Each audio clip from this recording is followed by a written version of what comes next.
Thanks for tuning in to the Goop Podcast. Today's episode is made possible by our friends at Comvita.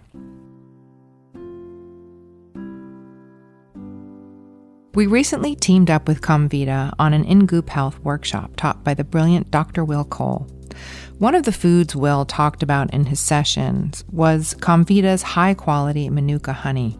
Their honey tastes incredible and is sourced sustainably from remote forests in New Zealand and is raw, wild, and non-GMO. It is the highest quality Manuka on the market with gold standard UMF certification. Comvita is offering 20% off your purchase at comvita.com with code GOOP. This code is valid through the end of September.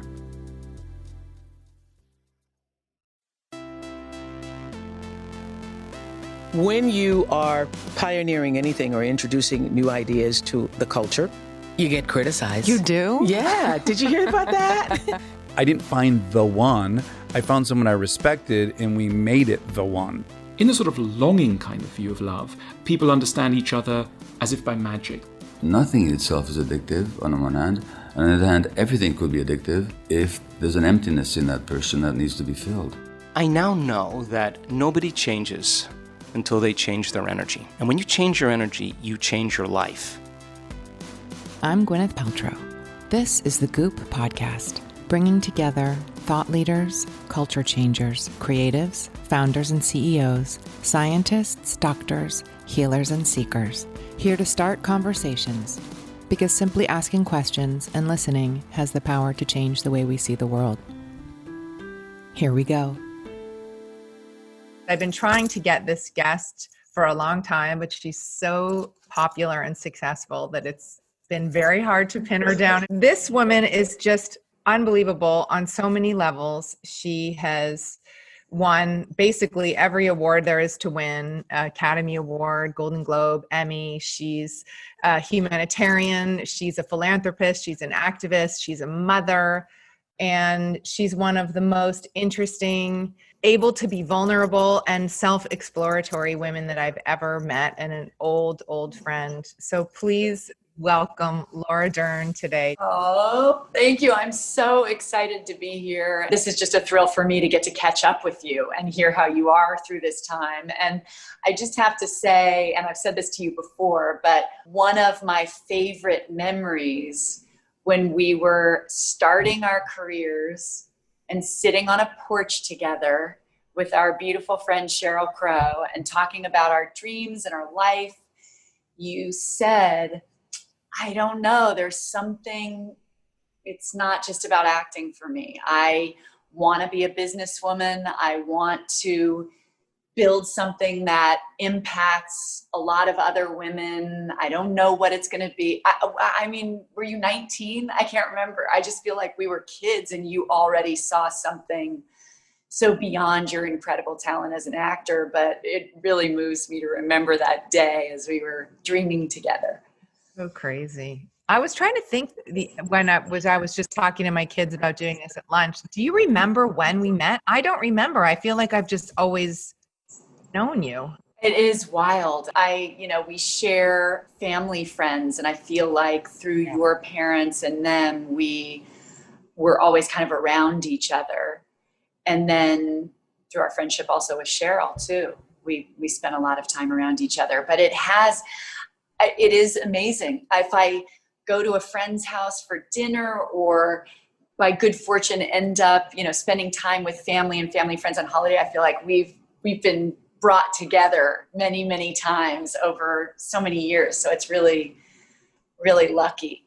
It's true. And we have a lot of things in common. We have mother actors.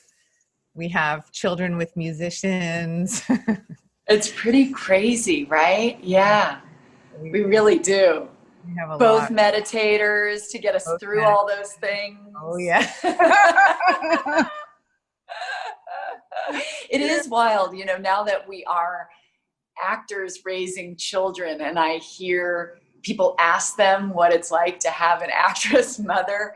It is an amazing thing when you know it, you know how you want to do it differently, but you also know the incredible privilege that we've been given, all of us, and we all, meaning all of us sharing today, that we all continue to fight for in terms of gender parity. Because when our moms were trying to do it, you couldn't bring your kid to work or get a plane ticket for your child to visit you when you were away working for months on a movie. And it was all so complicated, and being able to have help with your child, daycare, any support, it wasn't part of the deal to be, quote, a working mother. And the way, our mothers and that generation of incredible women fought for us to have it way easier to be able to be mothers first while we also do what we love and support each other in other ways is really cool.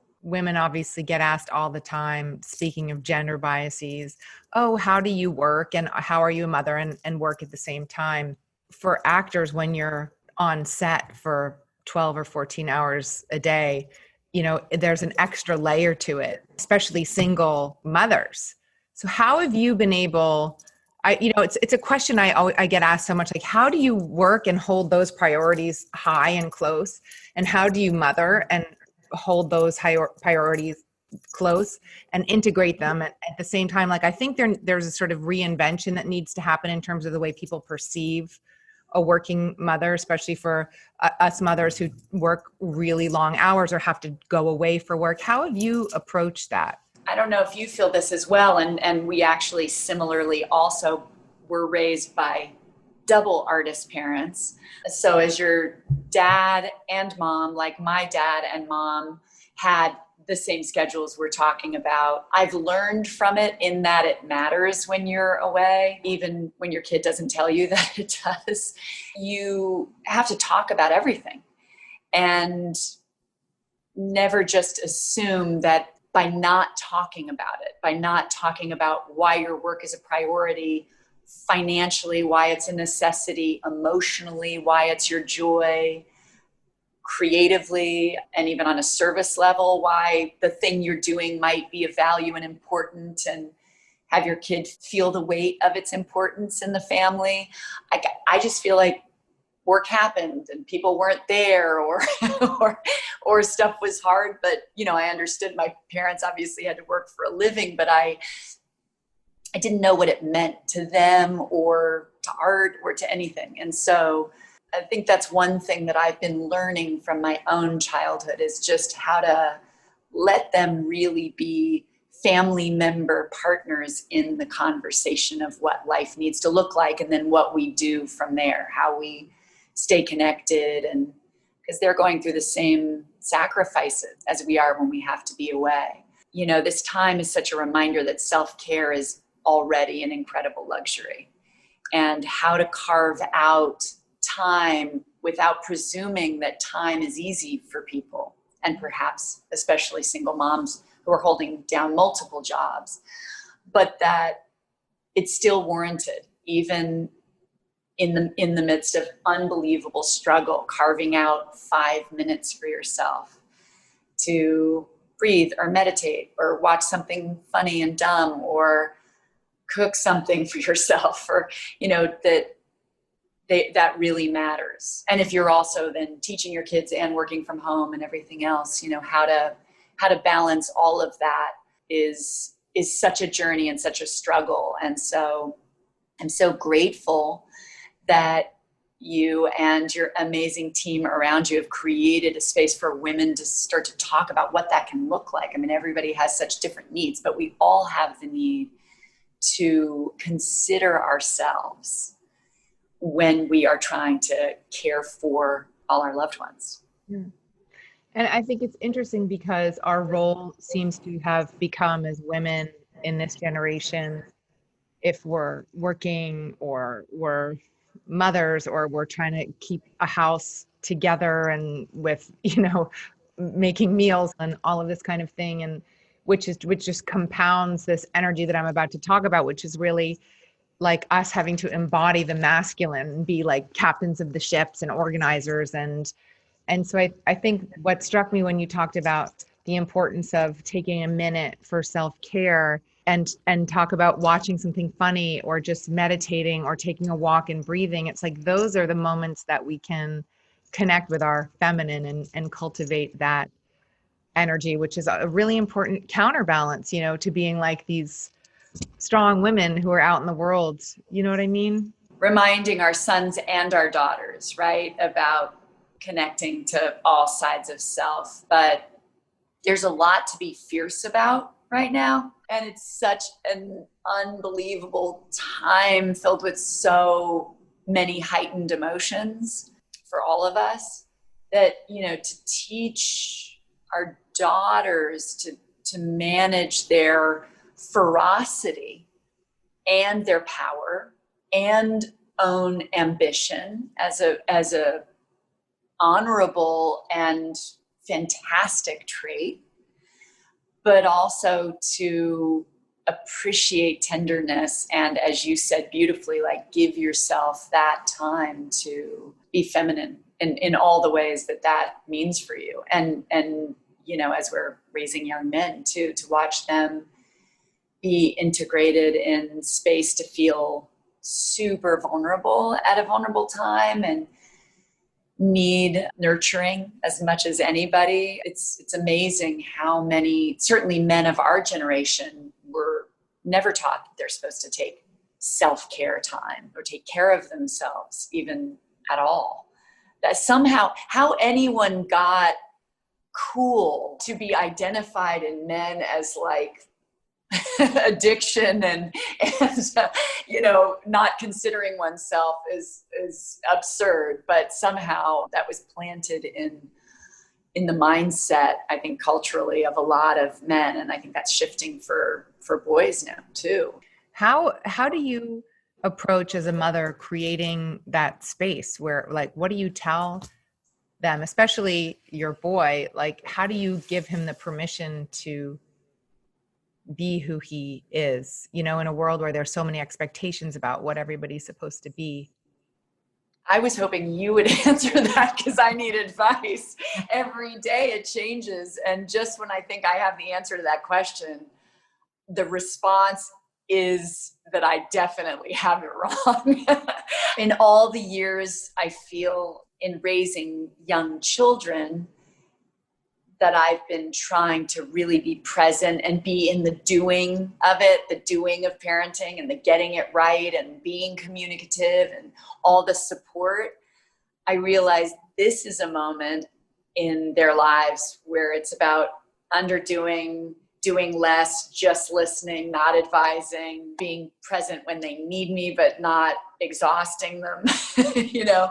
So it's having to unlearn all my instincts that I've developed in parenting, I think, to give them the space they need to grow into young adulthood. But how about you? I'm so interested in hearing if you have any tricks up your sleeve for raising conscious, kind, happy people. Well, you know, judgment is really the opposite, is totally in opposition to that philosophy as a parent. When I think a child feels judged, there's nothing that will shut them down faster.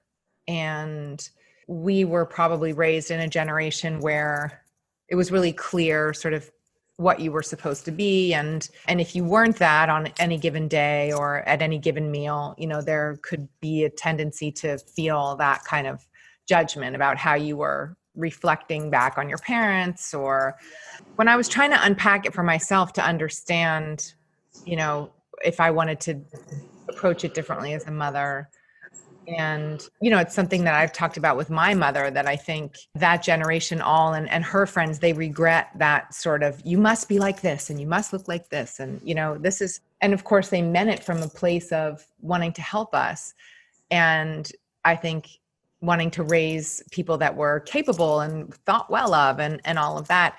And it's really fucking scary to contemplate the idea of like, well, who is this kid? You know, like, what would happen if I fully let this kid be who they are, while understanding that you really do need to teach children certain things. You know, you need to teach them manners. You need to teach them work ethic. You need to teach them responsibility. There are certain things that aren't endemic to who kids are, right? And then there are those things that are. And so for me, it's like a conundrum of trying to separate out who are you and who do you want to be? And then how do I also help you be guided towards, you know, somebody who doors will open for, you know, when you go out of the house at 18, I want doors to open for them.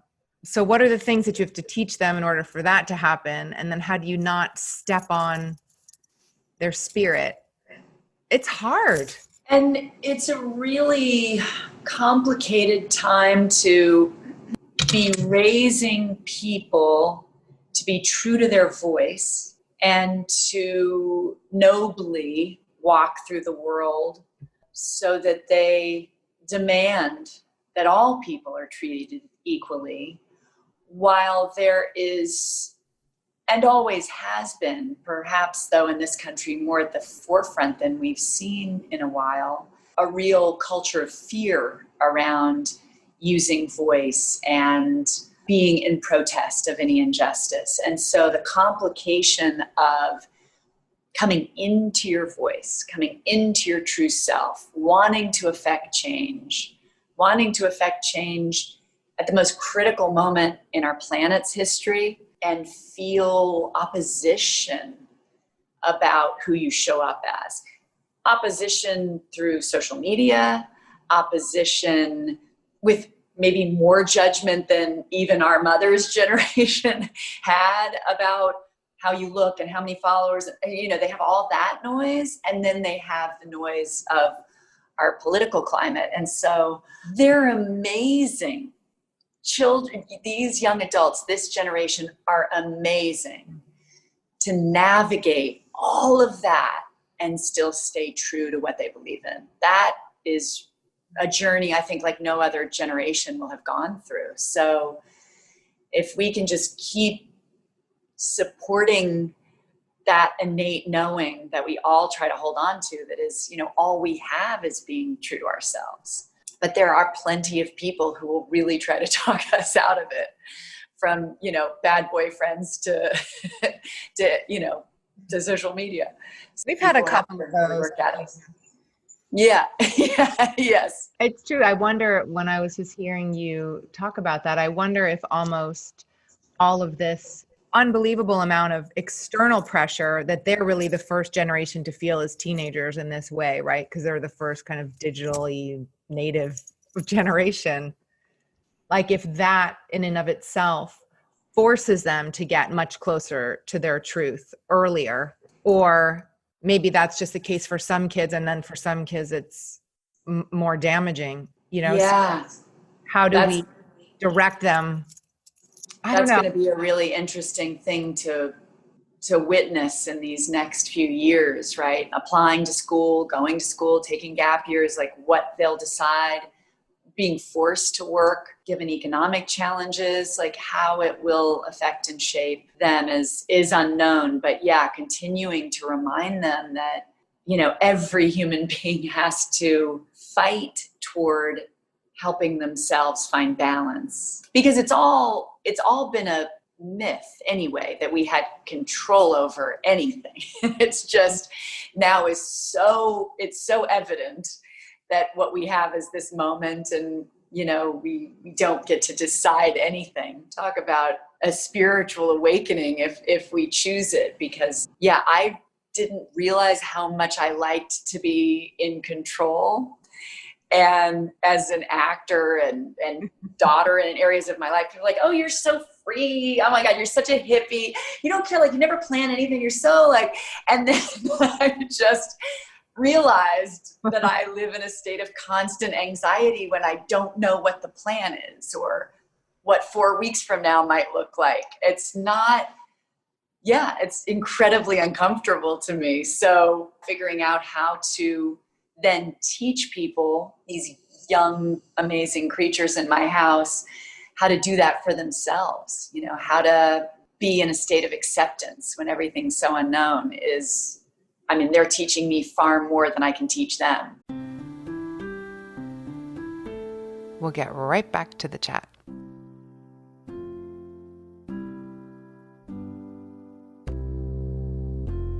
Over the years at Goop, we've gotten to work with a lot of incredible companies and founders, and they tend to have one thing in common, which is a deep passion for the products they create. And that holds true for the team at Comvita Manuka Honey.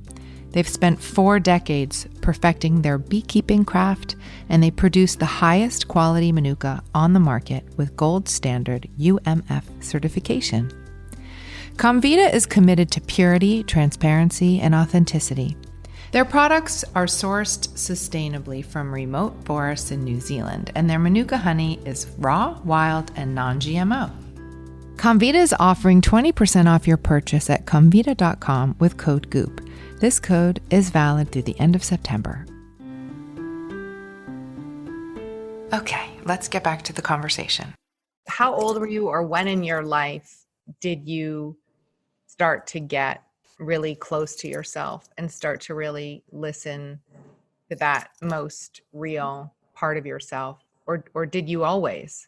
I was an only child. I started meditating and dreaming and writing in a journal and all of those things at a very young age in childhood, because I think I needed it in being an only child. And then at 17, when I was acting more and sort of on my own, I became a meditator, and I became disciplined in what I ate and wanting to care for the land and putting a lot of effort into really understanding regenerative farming and organics and all these things that were around me from loved ones that knew a lot about it, and food. And I felt particularly connected to myself. And then I lost it.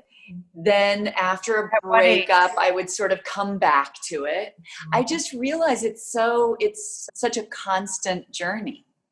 Like to really hear yourself, know what you want, know how to handle anxiety or grief or all the things that life presents us in a lifetime, and the ebb and flow of really being connected to self is lifelong. How about you? I feel like not till I was pretty near 40, maybe 38. It resonated with me when you talked about feeling it when you were young and feeling the impending freedom and excitement of being older.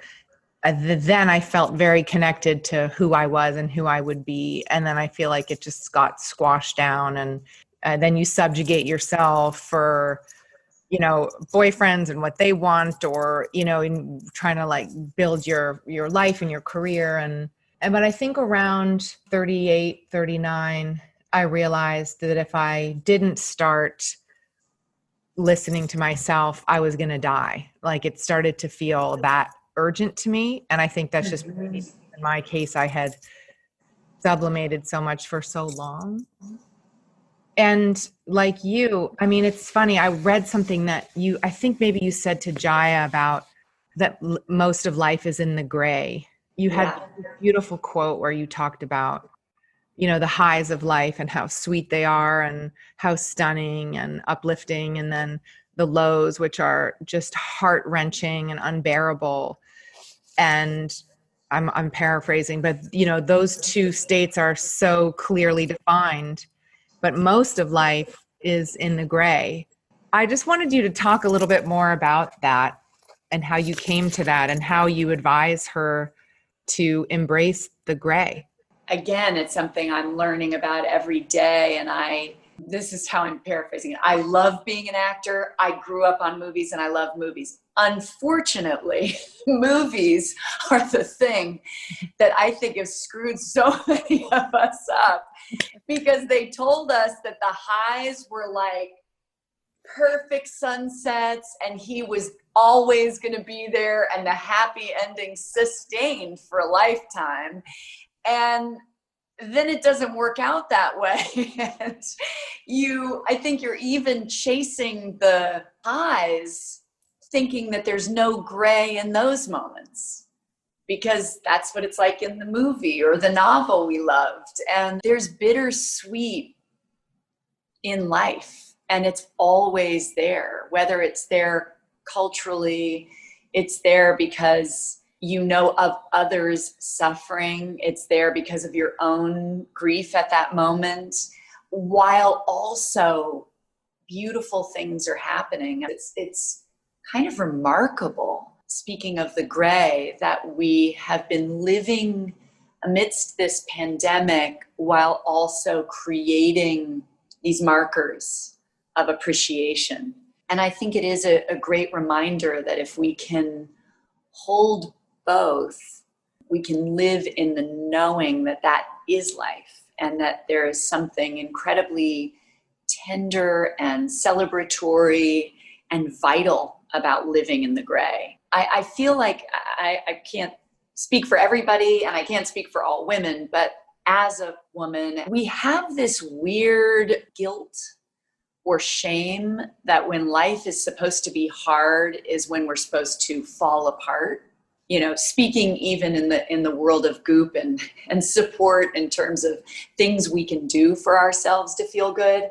I mean, I've remembered moments that I feel like as though it were a play that was written for us. You know, the world or culture has said, oh yeah, this is when you fall apart, you have no joy, you don't take care of yourselves, you don't get out of bed, you don't see friends, you self-isolate, you certainly don't use products to feel better or at least take care of yourself at the time you need it most. And I do feel whether that was sort of created or put out there, there's a little bit of stigma about self-care at the hardest of moments. I only realized having children how in my childhood and young adult life, whenever there was a problem, it was supposed to go away as quickly as possible. You know, we were told there's a pill for that, or no, you're fine. You're not. I mean, just from the youngest of age memories, right, of skinned knees and having fallen off a bicycle and seeing like 6 adult faces going, oh no, you're not crying. You're not scared. You're fine. Get up. You're okay. Like, wait, what are these adult people teaching me right now? You know, we talk a lot about how both things and all things can be true simultaneously, which, as you know, is the gift of being an actor, that we get to explore all of it in a given moment. We'll get right back to the chat.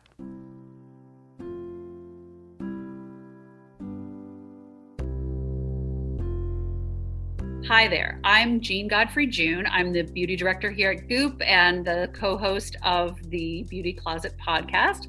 And today I'm talking about Institute for Integrative Nutrition. Throughout the years at Goop, we've gotten the chance to work with a number of incredible health practitioners, from doulas to energy healers to nutritionists to Reiki masters and health coaches.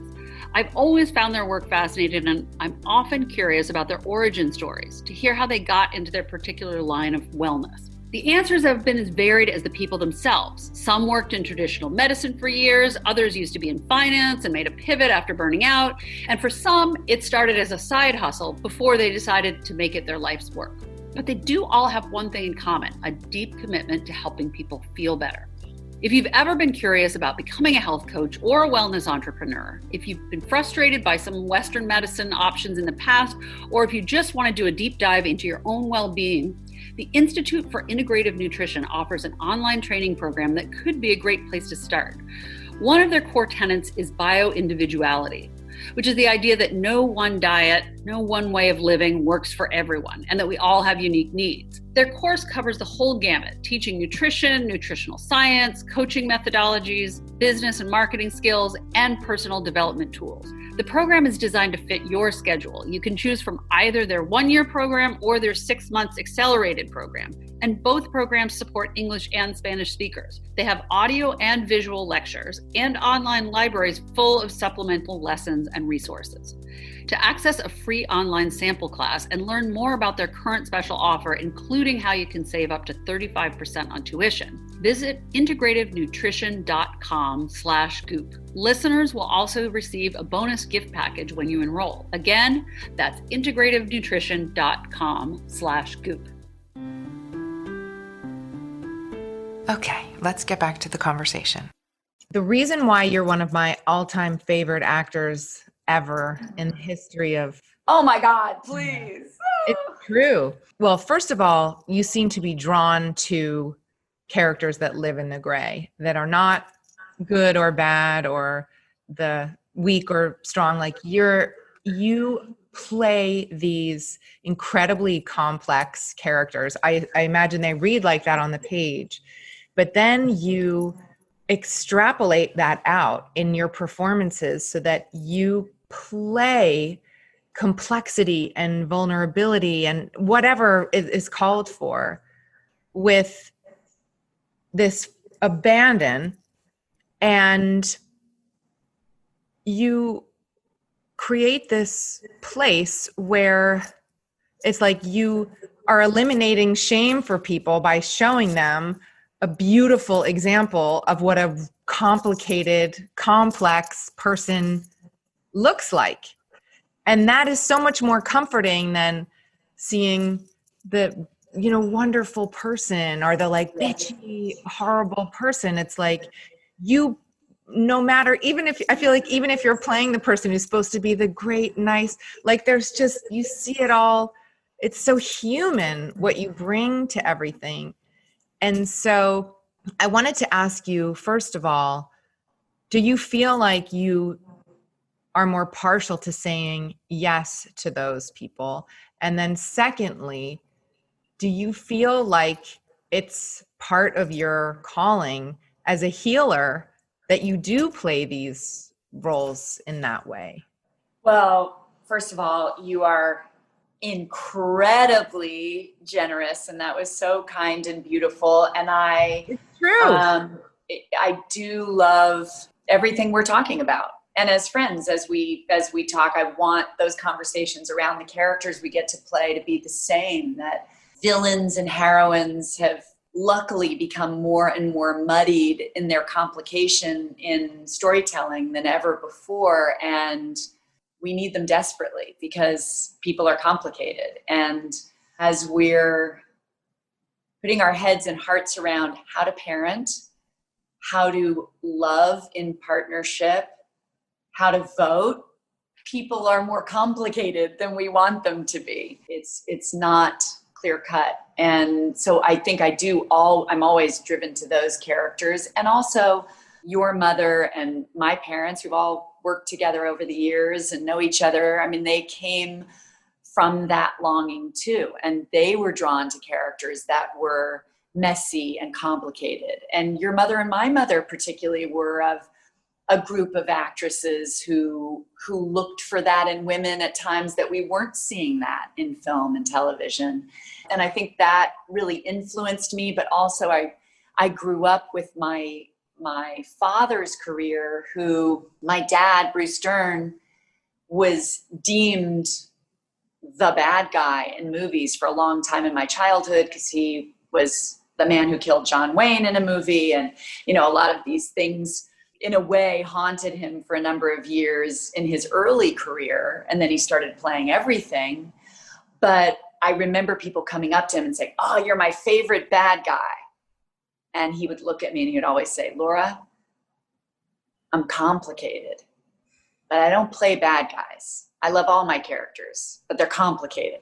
And that just so stuck out to me, and that excited me about acting. So I do think I long for that. And I do think I long for it certainly in service to my own growth and compassion. If I can understand her despite how much I resent her on the page and even adore her, then hopefully I have a little bit more compassion. So certainly the goal would be that others would feel that way too. I said this to our friend Reese Witherspoon the other day because she's producing all of this incredible content where everybody's so real and so complex, and you don't even know who you are rooting for sometimes. You're just seeing the humanity in the person, and it's such a beautiful endeavor. And I found myself watching you in Big Little Lies thinking like, how do I like this person so much?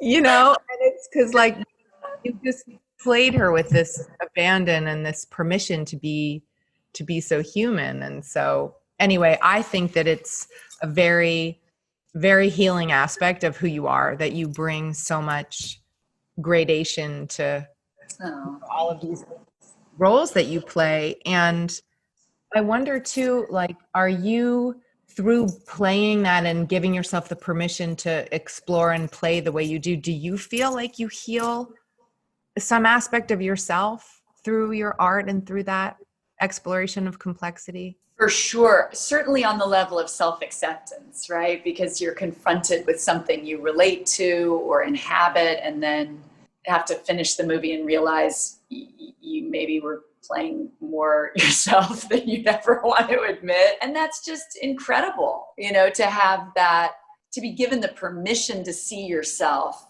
really like in a really loving marriage, when your partner can look at you and laugh at some complicated flaw that you've always resented in yourself, and they give you permission to just accept that that's a part of you and not deny it or be in shame about it. And so I think these characters definitely do that. And hopefully there's course correction, some of the things I've learned about myself, but definitely more acceptance for sure, and continually learning. You still really love it, don't you? I love it. I love it so much. I felt like there was a time, especially when the kids were young, I thought, oh, maybe I'll do many different things in my life. I don't know if that will be as much as my first love, but I just love it so much.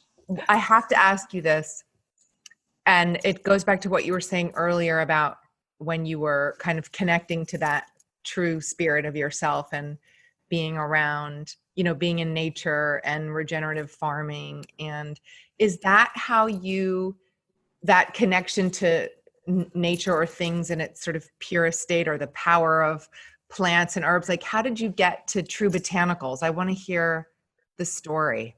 Well, the truth is I found it in the most surface way possible, which is a makeup artist. And my makeup artist on Big Little Lies started using their Pure Radiance oil, the face oil. That's great. On me. And I love that oil. It completely changed my skin. Everyone, including the cinematographers, the other actresses, were like, God, your skin looks so amazing. It's, so luminescent. What foundation is that? And the truth is as it not only changed my skin, but just to use it with a little moisturizer as sort of a moisturizer base, we didn't use foundation. So I just used the face oil, and that now, since then, for the last 3 years, is my foundation for film. And it's wonderful, and it helps even out the tone of the skin and change the health of my skin. And I now have my daughter using it who's in love with it. So I found it purely by reaching out to the head of the company and sent an email just saying, I'm a fan. I've tried so many things and worked for so many years doing different makeups and everything on film. I just needed to let you know. And our relationship began in that way, but how many products speak to their being natural. And to find a company that is not just truly organic, following not only American standards, but European standards, and works so hard and so diligently in terms of how they're protecting our skin, feeding and nurturing our skin, but also protecting the planet and being a fully sustainable company. But that's never enough for them. Like, they're always going further. So they know every farm. They know the practice of every farm. They know the treatment of those farmers. I mean, talk about fair trade, proper insurance, small owned businesses looking for gender and diversity parity in the businesses and the farms that they work with. And so they have incredible integrity. And I've only learned that as I've started to work with them and want to spread the word for them. But I'm really thrilled to share it with loved ones and, every woman out there, because I've never seen anything like it. And I use, all of their products, and they're just amazing. They're an amazing company. They really are. We're big fans of them at Goop. And You guys have been so supportive. Well, we're so aligned with, any company that's holds themselves to that kind of a standard. Like we look up to, we're, we can't say enough about it. And so do you have a formal role there? Are you getting more entrepreneurial? Are you helping with product? Are you just doing marketing? Like what is your role? I aspire to and am inspired by you to be much more involved in, really as a businesswoman, something that never occurred to me, and no one ever taught me anything about earning a right to earn, a right to ask for things, it was just about being lucky to be artists. And so if I can teach my kids anything, it's to really learn about taking ownership of things. So, but when it comes to this brand, I'm just, really happy to be an ambassador and spread the word because I love them genuinely. And that relationship started not financially, not anything, just really about the integrity of them and wanting to support them. And so it's grown in terms of my investing my time and my love and learning more about them. And we've started to have little bits of conversations as they've wanted to branch out more, which has been exciting. I looked back in a journal of mine, and I found a journal from when I was like 10, and it said, I know I'll probably become an actor, but I really want to be a nose for a famous perfume. I just loved that at 10, I wanted to be the nose for a perfumery. So clearly, wellness and beauty has been much in my mind since a very young age. And I'm excited to learn more about it and figure out how we can, again, nurture ourselves while taking care of this very delicate Mother Earth that we have. That's beautiful. I highly encourage you to get as involved with, as you see fit, because it really is rewarding. And I think that, a lot of times when we start as artists and we have interest in business, we're sort of explicitly or implicitly told like, oh, that's let us Yeah. with that. And it's not true, especially for women. I think, all you have to do is give yourself permission to learn and really ask whatever question. And if you need to learn how to read Excel, I can help you. I'm coming. I need that much. I'm coming right to you. What do you love most about it? I mean, about being your own entrepreneur, businesswoman, and allowing yourself to have that in your life? There's probably have been different answers to that over the years, but as I hear you ask that now, I think what it distills down to is I have a business that is an expression of my spirit and my, it's like this phrase we talk about at Goop, that we are provocateurs in the cause for good. And that is so close to who I am and to my spirit. I've always been the person that will like say the outrageous thing at the cocktail party or like ask the tough question, or my rebelliousness has always sort of taken form of like trying to culturally move the needle towards good and towards self-acceptance and toward wholeness, etc. So it's really fun. I mean, it's really, really hard. It's really, really hard, but it's incredibly gratifying. And I work with amazing people who are so inspiring, and, we're all kind of on this mission together, and it's just amazing. I love it. I really love it. That's so beautiful. And that's the key. I mean, as business women, I think we were always trained to believe it would be not only difficult, but really uncomfortable working with people we didn't see eye to eye with. It was like always going to be a battle. And certainly in our mother's generation, it was, if there was one woman in a boardroom, that would be shocking. And so to have a culture where asking questions and learning and educating yourself toward ownership is incredible and welcome in a very new way. How about this question? Who is the best kisser on screen? Who is your on screen? On screen. Okay. Okay, or off. That's good. I'll answer one now and one when we finish. Okay. Who's the best on-screen kisser? Mm-hmm. Do you have an immediate answer for that? Well, I sort of do, yeah. I do. Ethan Hawke was my best on-screen kisser. Wow. He was a great kisser. This is in the 90s, so maybe he's not as good of a kisser now, but he was a great. I mean, at the time, I can't help but forever remember my kisses in Wild at Heart with Nicolas Cage. Yes, totally. Those are great. That was hot kissing.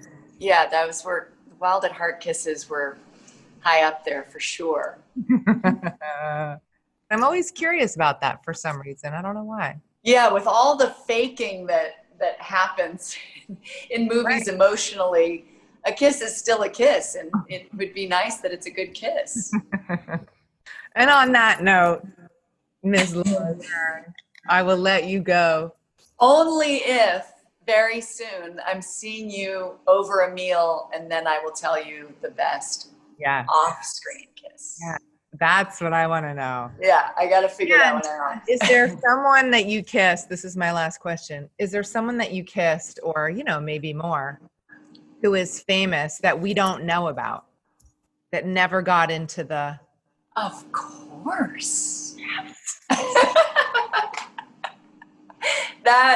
That will be, in fact, I've often thought how amazing it is that a few things are not for public consumption, and yet I've been told, or there are comments about this like incredible affair I had with a famous person that I don't know. So both things have happened. But when we get together, I'll tell you about the ones that have not been learned about. Likewise. Okay, great. I have awesome. one really good one, I'll tell you. Oh my God, I can't wait.